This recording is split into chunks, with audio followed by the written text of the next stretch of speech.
आज मु आपण सहित सेयार करची घांटर रेसिपी। यही घांटर रेसिपी बनायापाई मुझे सबकि परिवा को नहीं आपण पाखे जेकोसी परिवा थी आप आज रेसिपी सबकि परिवा आड करेंगे कि बात विचार ना सबकि परिवा आप नहीं पारे। एठी मु सबू परिवा को काटिकी धोईकी नहीं आसी कड़ाई बसी दे गोटे चामच घी दे सारापर अधा चामच देदेव आम कला जीरा स्वाद फुटेले बहुत सुंदर बहुत टेस्टी काटी रखि सबू परिवा को आम कला जीरा जो फुटीज से सबू परिवा को आम आड करनवा। देखो मुझे सबू परिवा को हूँ आड कर नहीं आड कर सारापर आम टिके हूँ घाटी नवा कहीं जेहेतु अधिक परिवा अच्छी घाटा सुविधा होनी तेणु अल्प टिके आम घाटी सारापर आम कौन करवा हूँ कभर करनवा हूँ 3-4 मिनिट। नमस्कार, लिपा किचन रे आपण समस्त को अनेक अनेक स्वागत। आज रेसिपीटी जदि आपन को भल लगे लाइक शेयर सब्सक्राइब करने को जमार भूलबेनी आ मूलर शेष पर्यंत निश्चित भाव वीडियो को देखिए बोली मोर आशा कहीं आज वीडियो एकदम पूरा स्वतंत्र रही आज रेसिपी स्वाद एकदम पूरा नियारा रहिबो। देखो 3 मिनिट पर परिवा आमर एकदम पूरा सांकुली पड़ी माने आयतन रे एकदम पूरा कमी जाइए। एथर आम ताको भलसे होची गुड़े नबा। देखो मुझे भलसे सब हूँ गुड़े नौची गुड़े साइला पर आम एथिरे आउ किछि जिनिस मध्य आड करबा। मुझे आगरू बुट मटर आउची मुग को सिझेकी रखी कहीं आगरू मुझे सिझे कहीं सिझे देला माने अल्प समय भितर आज रेसिपी प्रस्तुत हो पारे से आगरू ही सिझेकी रखी सहित आम स्वाद अनुसार लुण आ हलदी गुंड देदेबा। लुण हलदी गुंड देकी आम ताकू भलसे हूँ मिसई नबा।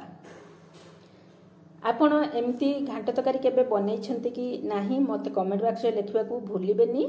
आउ एमती एई घांट तरकारी की समस्त को निश्चित भाव शेयर करिवे बोली मोर आशा।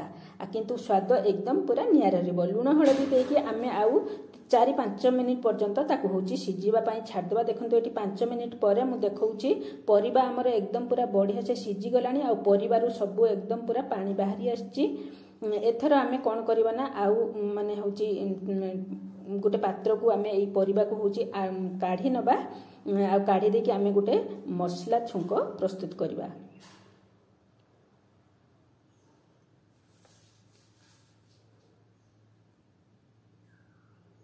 देखो मुझे सब गोटे पात्र को बाहर कर सेम कड़े आम आउ गोटे चामच रु 2 चामच भाया घी देदेबा। देखो ये घी को मुझे घी जो एकदम पूरा गरम हो आम 5 फुटण आ कि भुसुंगा पत्र देदेबा आउ टिके हूँ कलर लंका गुंड देदेबा टिके हलदी देदेबा बहुत बढ़िया कलर आसीबो आ टिके ताकू मिसई सारापर आम गोटे चामच अदा बटा को देदेबा।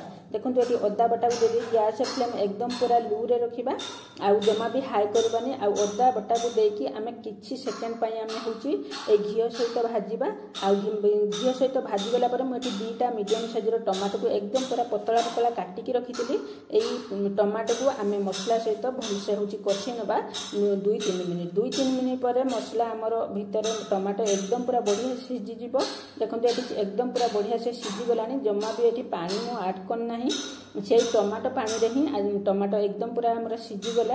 गैस फ्लेम लो मीडियम रही एथर आम टमाटो कषिगला गोटे चामच देदेबा हूँ डालचीनी गुंड केवल डालचीनी गुंड प्रथम आड करवा आउ डालचीनी गुंड दे देकी मसला को आउ हूँ किछि सेकेंड आम कषि नवा डालचीनी गुंड सहित बेसी समय कषिया नहीं जेहेतु डालचीनी गुंड पड़ानी तेणु मसला आमर लगी जबार संभावना अच्छी।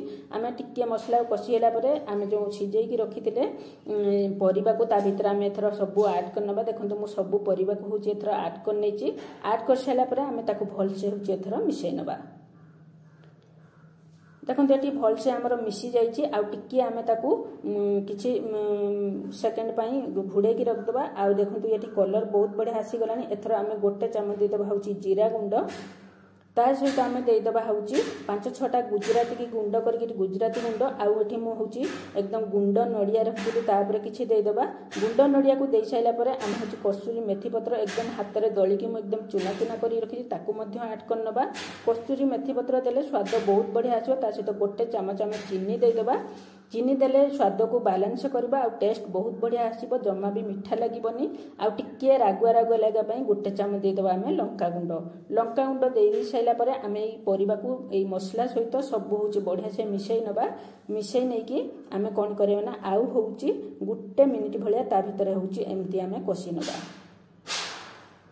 देखो मुझे सब गोटे मिनिट भाया हूँ कषि नहीं एथर कषि हो गला आम ए कौन है ना गोटे चामच देवा हूँ गुआ घी गोटे चामच दे देके आम परिवा को माने ये तरकारी को बढ़िया से मिसई नवा।